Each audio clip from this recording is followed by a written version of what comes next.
la postura que ha tomado él desde hace un tiempo, y bueno, hacía rato que tenía ganas de charlar de un poquito de todo esto que está pasando con él. Fue ministro de Cultura durante el macrismo, si habremos tenido diferencia con Abeluto, olvídate.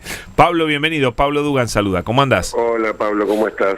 Gusto hablar con vos. Bueno, me interesa mucho qué estás pensando en estos días, lo expresás mucho en Twitter. Me gustaría que me cuentes, por ejemplo, ¿qué resaltás o qué quisieras comentar de este decreto y de las primeras medidas de Milei? Bueno, mira, yo lo que estoy viendo lamentablemente es la confirmación de cosas que ya pensaba acerca de Milei. Es decir, lo que está pasando en estos primeros días de gobierno es que se van confirmando, si querés, mis peores expectativas. ¿Por ejemplo? Bueno, ¿qué pensabas y que él te demostró que sí, que estabas en lo correcto? Bueno, yo siempre pensé que Milei tenía una tendencia autoritaria. Yo también. Y te diría, un bajo compromiso institucional con la democracia y la república. No, es propio de todos estos movimientos o partidos de nuevos de extrema derecha que están teniendo tanto éxito en tantos lugares del mundo. Digo, por lo tanto, viendo las figuras políticas internacionales que lo acompañaron durante el acto de transmisión del mando, uno podía suponer que iba a actuar más o menos como actúan ellos, y efectivamente lo está haciendo. Vos decís que no podía ser de otra manera. Y me parece que no, porque... ¿Y con qué lo demostró? ¿Con el protocolo de Bullrich o con el decreto? Con las dos cosas creo que apuntan en el mismo sentido. Pero para el protocolo de Bullrich, cuando vos fuiste ministro de Macri, también lo propuso ella. Había un protocolo que no se aplicó nunca. No se aplicó nunca, fracasó totalmente. No se aplicó nunca. Y además, y en el caso del DNU, desde mi punto de vista, no solo desde mi punto de vista, yo no soy constitucionalista y no sé tanto como para decirlo, pero los que saben, desde Daniel Sapsay hasta Roberto Vergarella, es decir, personas con posiciones políticas e ideológicas muy diferentes, todo el arco de expertos en derecho constitucional de Argentina masivamente dice que esto es inconstitucional. Sí. Entonces, no hay que ser, hay que preguntar a los que saben de estas cosas. Y todos plantean que este no es el mecanismo para desregular cosas, que después esa es otra discusión y que le corresponde al Congreso en un sistema democrático, que es qué desregulaciones pueden ser positivas para la vida de la gente, cuáles no, cuáles pueden ser mejorables, cuáles no se deberían llevar adelante. Pero hacerlo por decreto... Estamos ignorando el rol del Parlamento, ¿no? Sí, totalmente. Yo digo, si este decreto pasa, hay que cerrar el Parlamento, porque nos cuesta un montón de plata y evidentemente es inútil, porque si puede legislar una sola persona, ¿para qué lo queremos? Hay otra cosa también, Pablo, que a mí me preocupa mucho, que es la manera que elige el presidente, ya no desde que es presidente, sino desde que inició su carrera política, para referirse a quienes no piensan como él. Te diría que ese fue mi primer señal de alarma frente al proyecto político de Milei. Alguien que habla de zurdos de mierda, comunistas, colectivistas, no se coloca dentro del juego del pluralismo, la diversidad y lo que es finalmente una democracia plural. Digo, como vos decías al principio, vos y yo, sin duda debemos tener muchísimos puntos en los cuales pensamos diferente, y además los has manifestado y los he manifestado, digo, con lo cual no hay secretos, digo. Ahora, estoy seguro que ambos pensamos que tenemos que convivir con nuestras diferencias y estaremos de acuerdo en algunas cosas, y creo que este momento lo importante que tiene es que va a poner en cuestión cuestiones muy importantes, valores muy importantes. Bueno, pero eso también... Por ejemplo, ¿qué tipo de sociedad queremos vivir? Bueno, pero ahí hay un punto muy interesante del cual tenemos que aprender todos, y es que la grieta nos hizo mucho daño porque nos exacerbó mucho las diferencias, y en el fondo no eran tan grandes, digamos, mientras las diferencias se discutan en el Congreso y se vote, bueno, yo podría no estar de acuerdo con una ley que te gusta a vos, pero si la votaron los tipos que vos elegiste para que te representen, porque son mayoría, bueno, listo, hay que aguantársela, se critica, se habla, se discute, pero acá estamos en algo completamente diferente. Sí, es la no discusión, se impone por decreto, no se discute más, no se acepta el menor cambio. Es tremendo eso. Bueno, yo lo decía el otro día, digo, votamos un presidente, no votamos un emperador. Votamos un presidente en un sistema en el cual el presidente tiene muchas limitaciones, porque ahora que se la pasa llenándose la boca hablando de Alberdi, cuando Alberdi imaginó el sistema institucional argentino, lo imaginó prácticamente como un mecanismo de relojería donde un poder controla al otro. Y lo que está haciendo Milei es precisamente alterar ese equilibrio de poderes. Y esto tiene que ver con una cuestión que incluso el propio Federico Sturzenegger la dijo en alguna de las entrevistas que dio ayer. Ellos no están planteando un cambio de gobierno, ellos están planteando un cambio de régimen político y de régimen económico. ¿Pero a qué se refiere cuando dice régimen, Pablo? ¿Qué quiere decir régimen? Modo en el cual nuestras relaciones económicas y nuestras relaciones sociales se dan en la vida cotidiana. Digo, cuál es básicamente, a partir de cuál es o va a ser el rol, o va a dejar de ser el rol que va a tener el Estado en la regulación, en el control, en la búsqueda de equilibrios en nuestras relaciones económicas y sociales. Ahora, eso puede ser legítimo y puede haber muchísima gente, incluso una mayoría de gente que lo apoye. Pero el problema es que las revoluciones y los cambios de régimen y nuestra democracia constitucional no se llevan bien.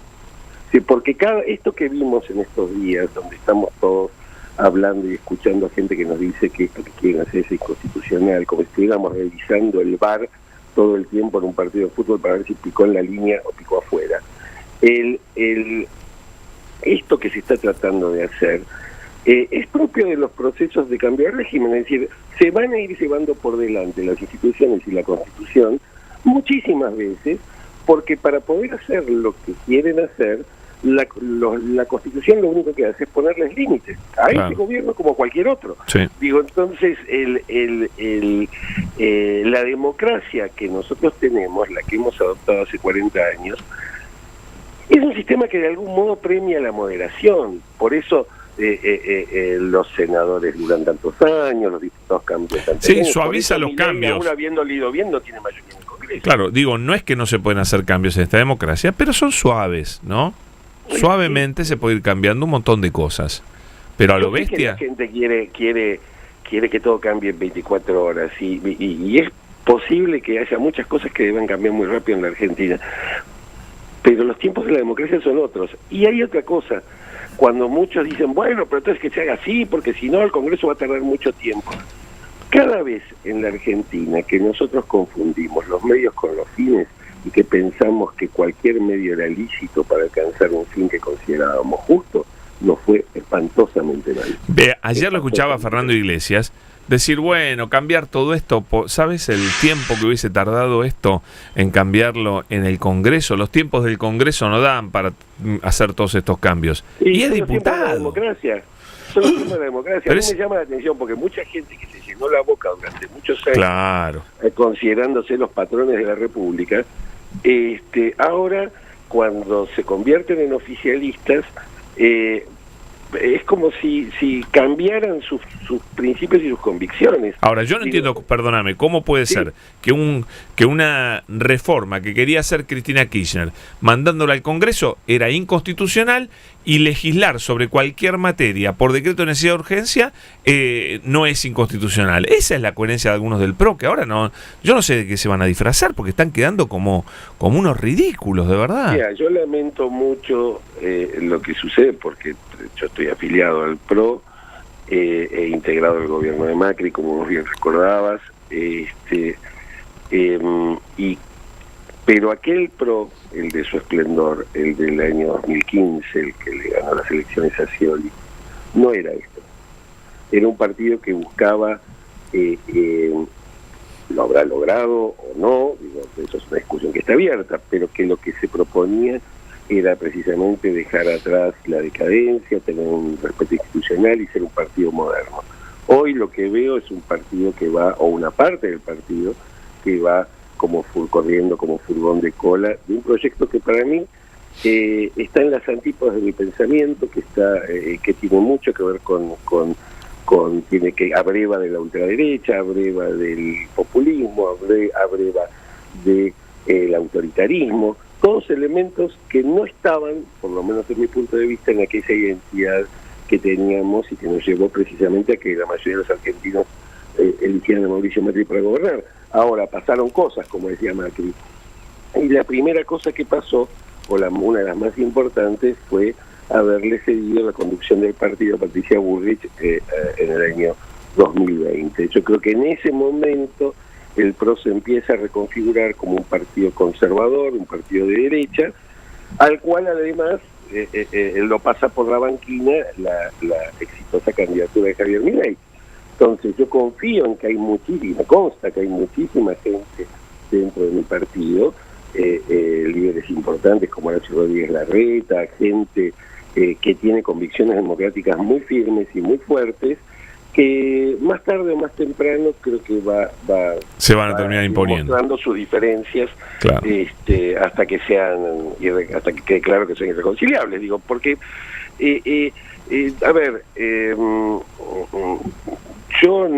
nosotros perdimos las elecciones, Pablo, nosotros las perdimos, salimos terceros, digo, y no hubo, desde que yo sepa, el menor esfuerzo autocrítico sobre por qué los argentinos no nos y Macri está festejando el triunfo de Milei, ¿no es cierto? Es insólito. Legítimo, digo, que cada uno esté donde le resulta más cómodo. Ahora, algunos quieren estar junto a Milei, están en todo su derecho.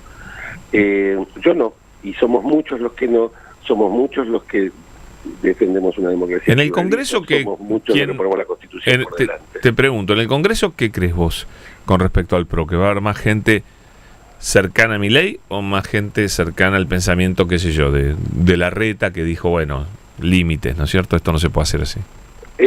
Mirá, yo creo que va a haber de todo, va a haber de las dos posiciones. Claro, pero ¿cuál va a ser mayoritaria? No lo sé, todavía no lo sé, no soy bueno en eso del poroteo, como lo llaman la gente que sabe mucho del Congreso, pero sí sé que hay gente que no se siente en absoluto cómoda, ni siente que el lugar en el que la sociedad nos puso sea el de ser oficialismo. En ese sentido, la incorporación de Patricia Bullrich al gabinete de Milei y la de Luis Petri hicieron muchísimo daño Juntos por el Cambio, y bueno, pero al mismo tiempo esto es como esas parejas que no van más, ¿no? Y entonces, bueno, ya no compartimos una historia, pero no compartimos un proyecto hacia el futuro. Claro. Tenemos ideas diferentes de cómo se deben llevar adelante las soluciones de la Argentina, y hay valores que propone Milei que no compartimos y otros que siempre tuvimos que están ausentes en este gobierno. Democracia, derechos humanos, respeto al que piensa diferente, pluralismo, una intervención inteligente del Estado en la economía. Digo, yo creo en esas cosas, por lo tanto, si no se ven en el PRO, se ven en otro lado. Clarísimo. Pablo, otro día hablamos del concepto este de que dijiste la droga el antikirchnerismo, la droga, fue muy interesante. Sí, claro. Bueno, tiene que ver con lo que vos decías, hemos vivido momentos de profundo enfrentamiento que creo que nos hicieron mucho daño. Creo que hoy la perspectiva de Milei hace que podamos, por lo menos esto que estamos haciendo, volver a conversar, volver a plantear nuestros puntos de vista con respeto y con afecto, como debería ser siempre. Totalmente. Pablo, un gran abrazo, muy amable, muchas gracias. Un abrazo muy grande, Pablo, que estés muy bien. Hasta luego. Pablo Abeluto fue ministro de Cultura. Señores, 6:51, Anita.